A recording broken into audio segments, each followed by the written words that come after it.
Изгледаат среќни и весели, не насетувајќи ја опасноста која ги демне. Фатален пожар уби 3 малолетни деца во Велес. Не е прв пат да гори куќа на социјално ранливо семејство. Сега е одново закрпена, а пред 3 месеци оваа барака горела од неисправна електрична инсталација. Ова семејство во Скопје ја дели истата судбина како и настраданите во Велес. Си субирам шишина, од канте живеам, социјално немам, помош немам ништо, услови немам ништо, тоа е. Во ова населено место, во населбата Керамидница, живеат 50 на луѓе во нехумани услови. Без струја, без канализација, со прокиснат кров. Сите ја делат истата мака, повеќето малолетни деца. Еве, види кај живее, еве. Све ми капи, дожд нема, а види капи. Тука све едно дожд, немаме кај да спијам.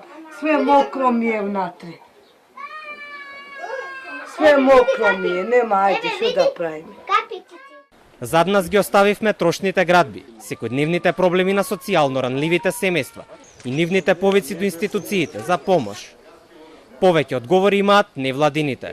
Тоа што родителите ги заклучиле децата не ја амнестира одговорноста на Центарот за социјална работа, кои навистина морале да дадат многу повеќе од социјална помош, да ова семејство го стават во функција и во најдобар интерес на децата.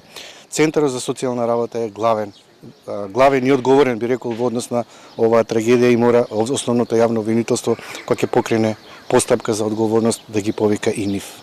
Во меѓувреме, не само во Скопје, туку низ целата држава, многу семејства живеат во вакви услови, постојано загрижени за својата безбедност и сопствената иднина.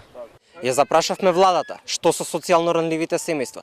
Оттаму не добивме конкретен одговор. Одовде многу прашања остануваат неодговорени.